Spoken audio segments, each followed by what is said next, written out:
Hi, I'm Bobby BagHead, your BagHead buddy, and this is BagHead Radio. Enjoy.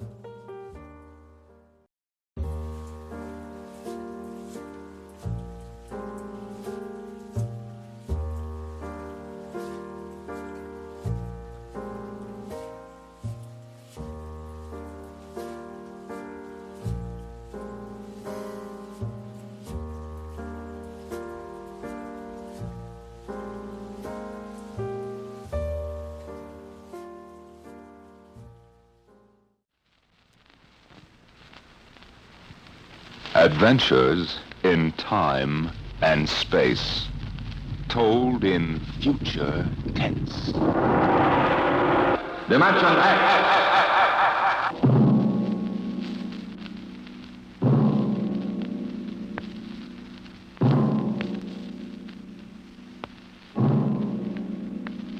Can you predict what will come in 100 years?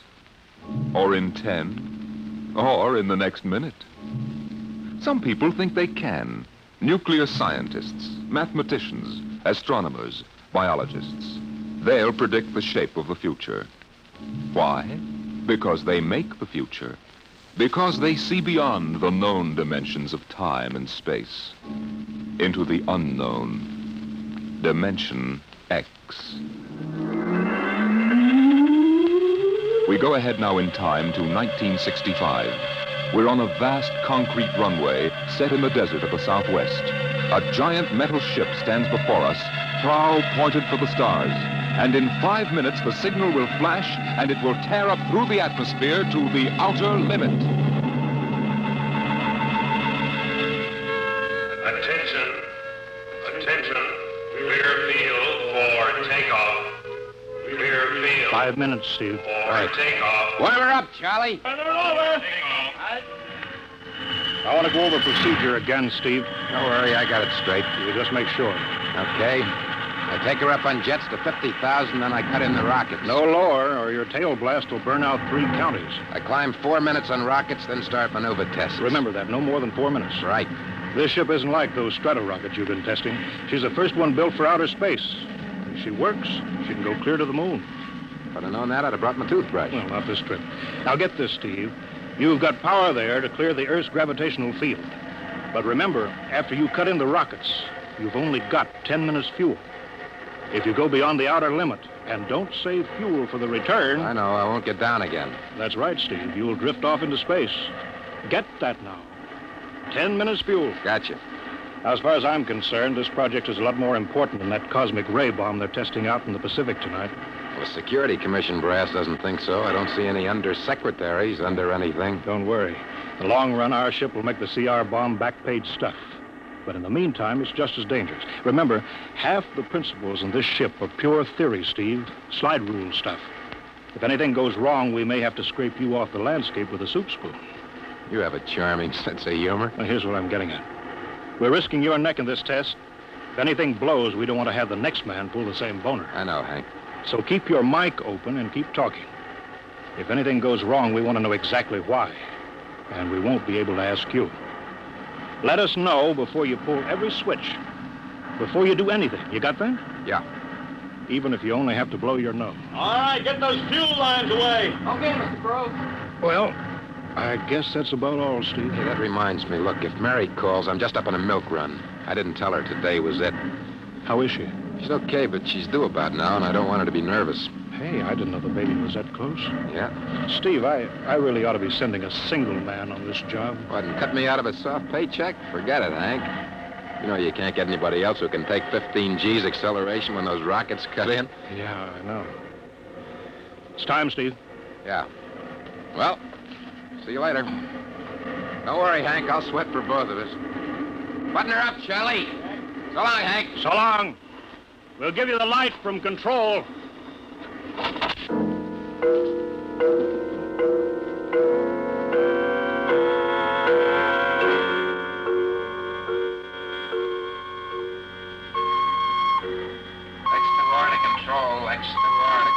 Are you there yet, Hank? Okay, Steve. Got you on the speaker.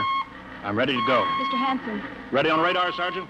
Mr. Hanson, you better see this. What is it, Elsie? Message center for Steve. Mrs. Weston just left for the hospital. What? Hello, Steve. Yeah. Stand by a minute. Shall we hold the takeoff, Mr. Hanson? What? Oh, yes. No, wait just a minute. It's too late now. You going to tell him? Maybe he's got enough to worry about. Hey, what's holding us up, Hank? Something on your mind? No, it's nothing, Steve.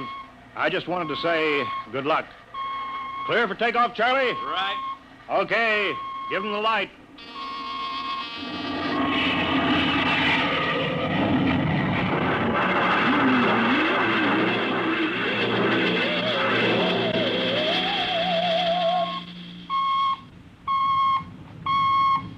All right, Steve, I'm reading you clear.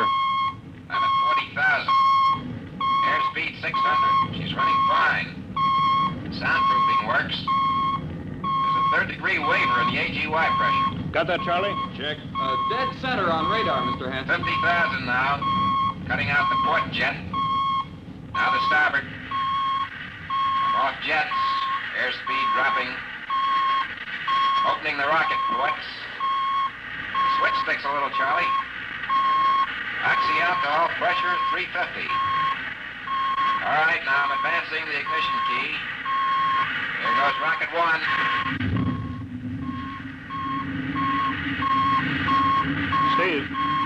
Steve, you all right? Yeah. Feels like somebody slugged me with a sledgehammer.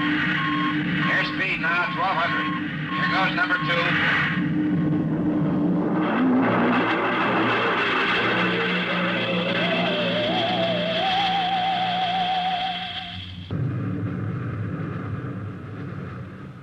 Hello, Steve. Elapsed rocket time is now 4 minutes. What's your altitude? Over to you. Speed 4,400. Still climbing. Altitude 297 miles. All right, you're at the outer limit. Level off for maneuver test. You've got exactly 6 minutes fuel left. Okay. Starting a 3-degree left bank. It's a little sluggish. There, it's all right now. There's a low vibration someplace. Maybe the cockpit hatch. Now I'm straightening out. 5 minutes fuel left. Now I'm starting a 3-degree Hey! What's the matter? What's wrong? There's something up here. Something shining. What are you talking about? There's something above me, Hank. I'm going to chase it. Steve, you're at the outer limit now. I can see it plain now. Steve, don't go any higher. You've only got 4 minutes left. You've only got... Getting static. I can't hear you, Hank. It's dead ahead now. Going to make a pass at it. Get a good look. Hey, it's swerving to meet me. It's dead ahead now. It's dead ahead.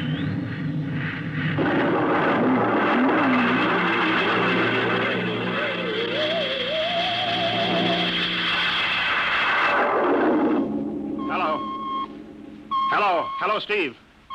Steve, come in. 9 minutes fuel gone. Still no sign on radar. Hello, Steve. Steve, what's happened? Charlie, get out the crash squad. Tell the Army squadron to alert their search planes. Right. 9.5 minutes gone. Hello, Steve. Squadron. What's happened? Where the devil is it? Charlie, Hello. for Mr. Hanson. Come in, Steve. We need a search squadron. Come in. No, Mr. Hanson's busy. Hello, Steve. Hello, Steve. 10 minutes, Mr. Hanson. That's the end of this fuel.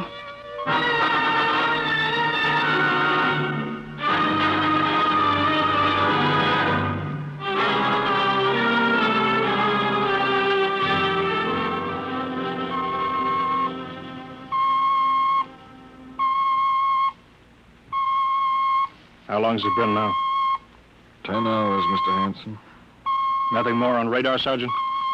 Screen's blank. Colonel Corelli called in. Search planes are back. They didn't find anything. Should be some trace. Couldn't have bailed out, could he? You don't hit the silk at 4,400 miles an hour.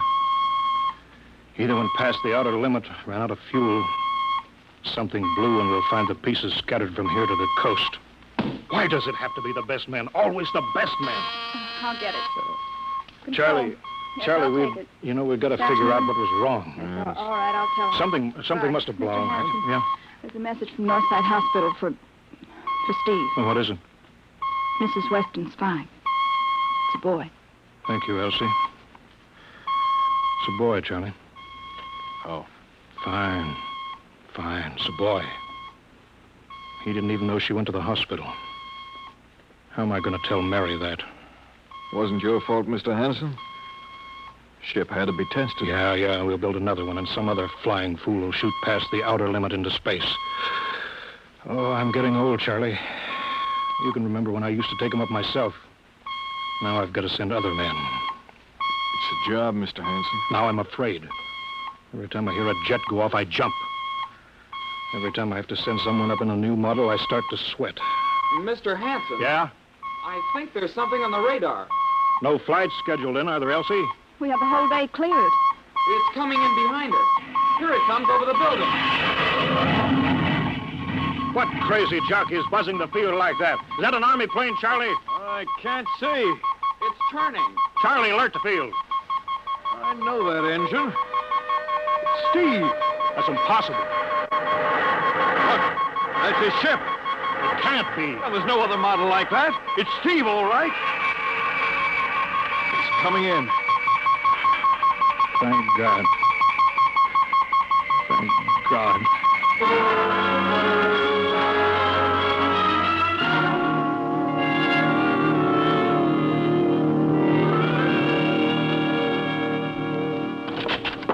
All right, sit down, Steve. The quicker we get this done, the quicker you get over to see Mary and the baby. Hank, Elsie, give the order to check and refuel the rockets.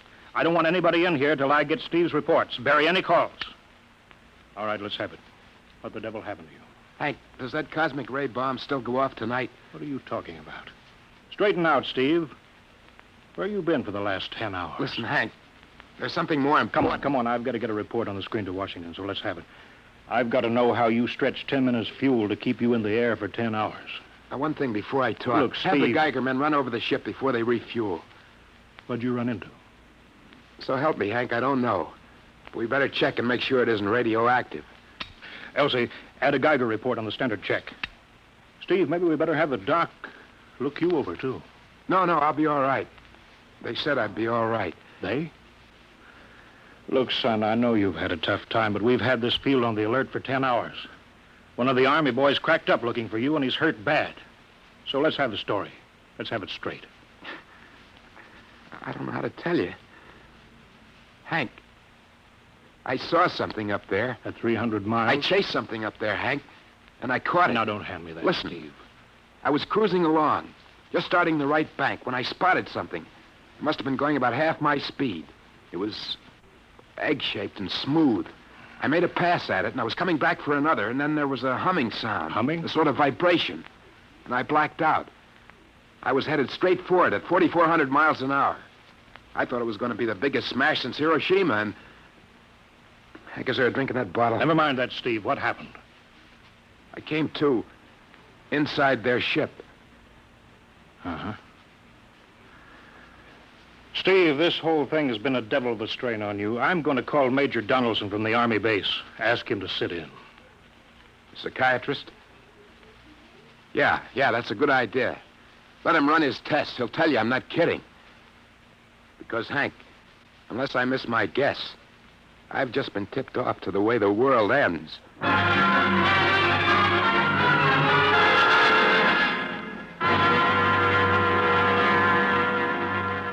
All right, Mr. Weston, suppose you continue your story. Yes, let's have it, Steve. You woke up inside the ship? Yes, and the place was jammed with machinery. Dials, blinkers. I couldn't recognize anything. And you were surrounded by these men from Mars? I didn't say anything about men from Mars. I didn't even say they were men. I couldn't see them clearly. They were just there. Where did they come from, then? Another galaxy. Millions of miles outside of our solar system. That's all I know. You figure out where they came from. And they came all that distance to find the Earth? Yes. Did they tell you that? Yes. You mean they spoke English to you? No, they didn't.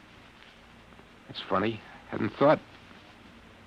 They didn't really speak to me at all. They just planted the thoughts in my mind. You mean thought transference, telepathy? Yes, that's right. Well, Steve, what brought them here? We did, Hank. We rang their bell. We brought them in. Well, how? With our atomic explosions.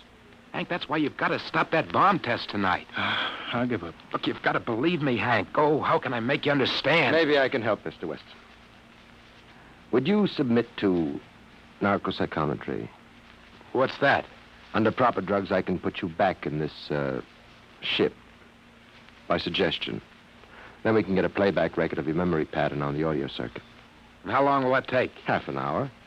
We'll have to go over to the lab. Will you believe me if it checks? It will give us an accurate memory picture of what your mind reports. All right, let's go. Hank, you gotta believe me. We haven't got much time.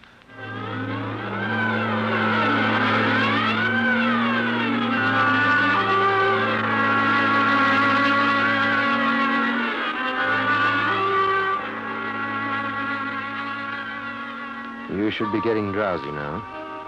Count backwards from 10. 10, 9, 8,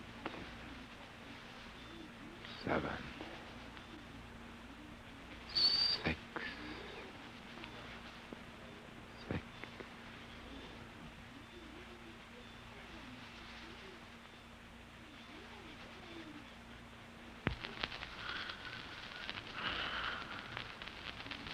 He's under.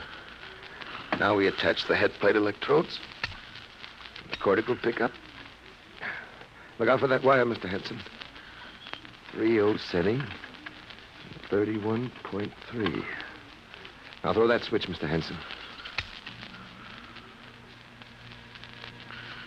I have to start him off by suggestion.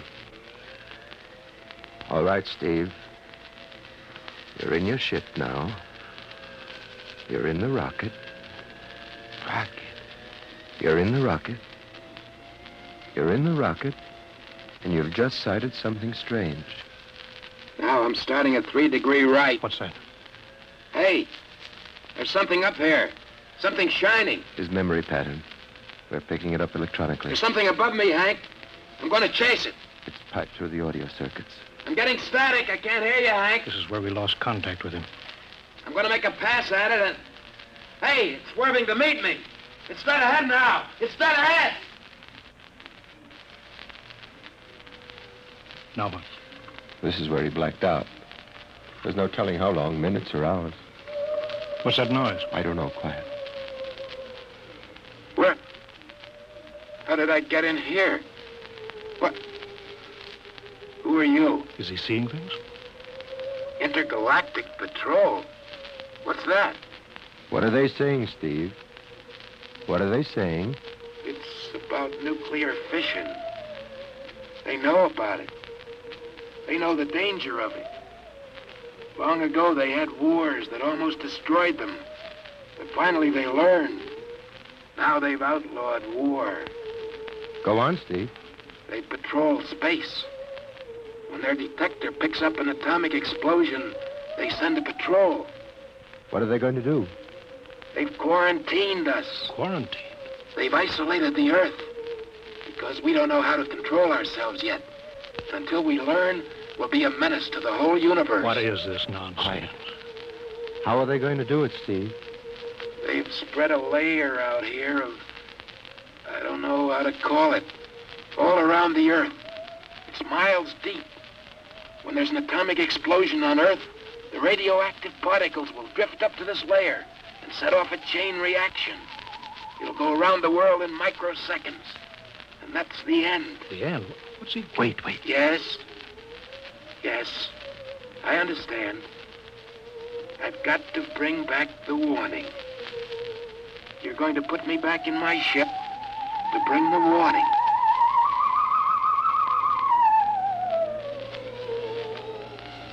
Now what? Blacked out again. I guess that's all.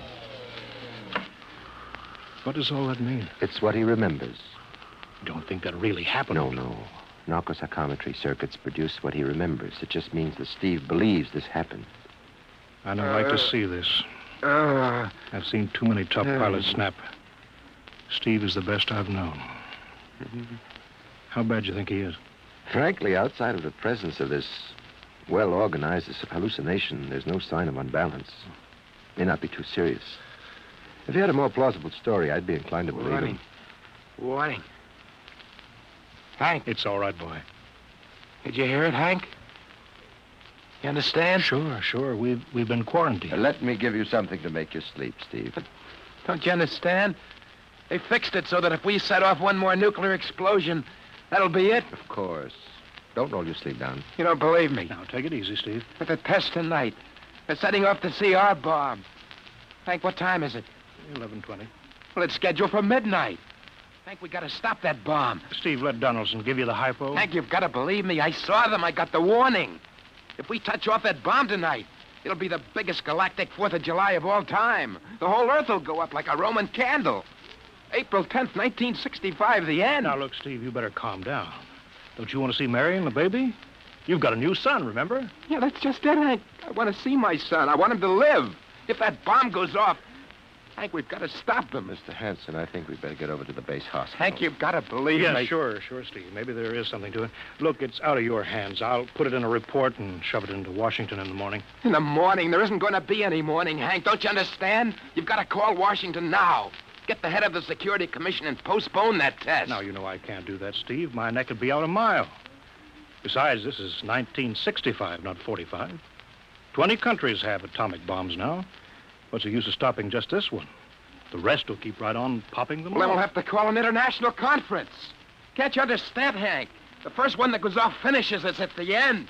They've given us the quarantine warning. Steve, I think you'd better go with us to the base hospital. Look, Steve, we can call up for a detail if we have to.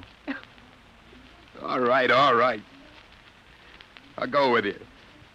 You don't need a straitjacket. That's the way, Steve. You'll probably feel better by morning. Let's go.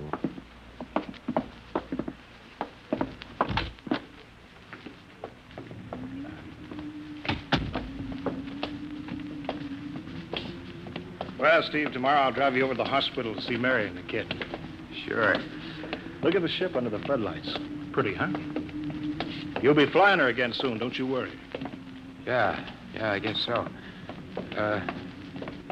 What you doing out in the line? They, refuel her? Yeah, we got Clausewitz coming in tomorrow from Denver for another test. Figure we give you a day off. That's good. That's fine. Steve, come back. Come on, Donaldson. Steve, wait. He's heading for the rocket. Look, there he goes up. That crazy fool. We can't get at him now. That covers armor glass. He's waving. Yeah, towards control. What's the radio? He means the radio. Come on. I should have gotten help. Oh, the radio's still hooked up here. Hello, Steve. Listen to me, Hank. You gotta call Washington now. Come out of that rocket, Steve. I'll call my men. Don't try anything, Hank. They've refueled the rocket for tomorrow. Take it easy, Steve. Listen, you know what'll happen when I fire the rocket tubes down here? Steve, don't. It'll burn out every building for 5 miles. All of us in one big blast. Steve, what do you want? You've got to stop that bomb. You got to call Washington right now. They won't believe me. You make that call or I cut in the rocket. Now, I mean it, Hank. Now, hook my screen to yours in parallel. I want to see exactly what you're doing. All right. Just don't fire those rockets. Get going, Hank. You got 12 minutes to make that call and stop that bomb. All right, I'm making the parallel hookup right now. Donaldson, you think he'll really blast? I don't know. Up to now, I'd almost say he was normal, but now he's liable to do anything, Hanson. Steve, there, you getting it on your screen? Yeah. Now, put that call through. All right. Operator, Visit screen to Washington. the Visiscreen circuits are busy, sir. If you'll try again in half an hour. This is Security Commission priority. Break in, get me a line. Yes, sir. Just a moment, please. 10 minutes, Hank. Listen, Steve, I'm trying. We're ready to take your call, sir. Washington, Security Commission 3. This is urgent. I want Undersecretary Herbert Ames. Washington 3. 1 moment, please. Hurry, will you? 1 moment, please. What time is it, Donaldson? 11:51. Do you think he'll fire those rockets? He might. Washington, Visit screen 3. Mr. Herbert Ames, please. that is a coded exchange. I cannot accept your call without clearance. Get it through, Hank. Listen, Washington, put it through. This is Mr. Hanson at San Marco Air Base. This is a priority call. I'm coded. 1 moment, please. I will check your code number. Get that through, Hank, or that bomb goes off at 12. Will you be reasonable, Steve? Your call has cleared, San Marco. Washington, visit screen 3. Herbert Ames, please. Security Commission Ames. Listen, Ames. Hello, Hanson. Ames, you got to get me to the chief. Are you kidding? He's at the test control room. Yes, I know, but get him for me. What's up? You look lousy. Or is it a bad circuit? There's no time. I've got to get him before the test. It's about the CR bomb. I can't take that responsibility. Get that through, Hank, or I blast. Hey, what's going on there? Ames, my project has a high enough rating. This is a priority A call. What? Well, okay, it's your neck. I'll try to get him for you. You He's in the control room, so you'll have to switch off your screen and speaker and go on earphones. Too much going on in there. Security ruling. You hear that, Steve? I've got to cut the incoming screen. All right, but don't try anything. 8 minutes, Hank. Hello? Hello? What? You got him, Hank? Yes. This is Hanson at San Marco. No, sir. Priority A request to cancel the bomb test. No, I'm serious. This is deadly serious. We sent the X-2 JTR up today to the outer limit. We uncovered evidence. Yes, on the automatic instruments. What's that? No, possible chain reaction. No, I can't tell you the whole story. There isn't time here. Yes, I'll bring the readings into Washington in the morning. You've got to postpone the test till you see them. Look, I've worked on contracts for the Commission for 10 years. Yes, I have complete confidence in my information. You can record that. All right, I'll call you back immediately. Bye. Hank? He's agreed to cancel, Steve. The bomb won't go off. All right, boy. You can come down out of that ship.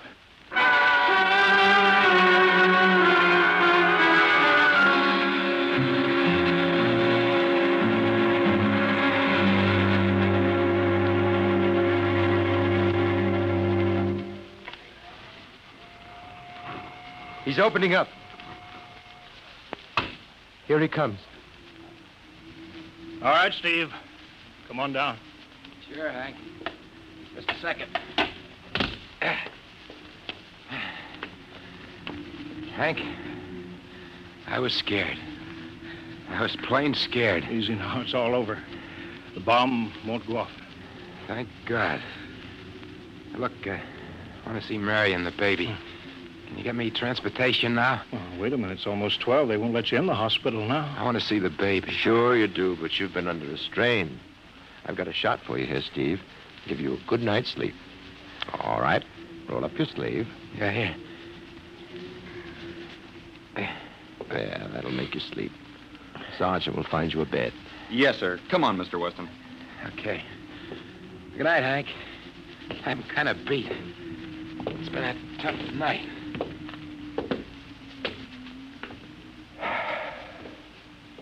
It sure has. I thought for a minute he was going to blast those rockets and send us all to Kingdom Come. Yeah. Quite a stunt getting the ray bomb test called off. It isn't called off. But the chief said... Ames couldn't get the chief. I was talking to a dead circuit. Bomb goes off in a couple of minutes. Oh. Poor Steve. He was one of the best. He was the best. 1 in 10 million. Some story of his, poor guy. For a while, he almost had me believing that quarantine. That's a very common delusion. End of the world. Yeah, I suppose so. Ah, it's a nice night. Never saw the stars so bright. We better be getting in. That wind is cold. Well, the bomb goes off in 30 seconds. Poor Steve. You know, Hanson, there's just one thing. Yeah? It's outside my field, but I'm curious. How did he keep that ship in the air for 10 hours with only 10 minutes fuel?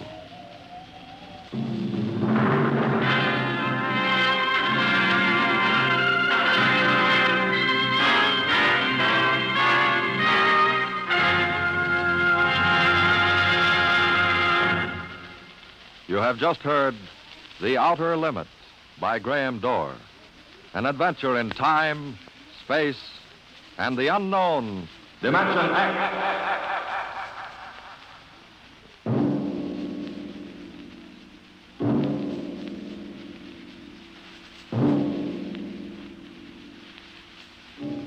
Now, about next week. Have you ever heard of the Mark III? The amazing electronic brain at Harvard that instantly solves the most complicated scientific problems. Suppose you had a mechanical brain like that in your house. A robot that was always at your service, so that you could just sit with folded hands and relax the rest of your life. That would be nice, wouldn't it? Perfect. That's what they thought when it happened in the year 2006. But they were wrong, terribly wrong. How? I'll tell you next week. Tonight's story, transcribed on Dimension X, The Outer Limit by Graham Dorr, was adapted for radio by Ernest Kenoy.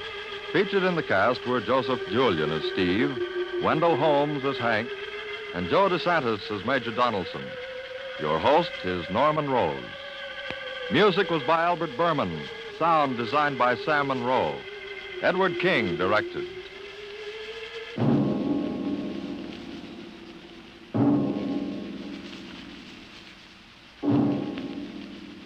Tomorrow, here's Sam Spade. Now it's Truth or Consequences on NBC.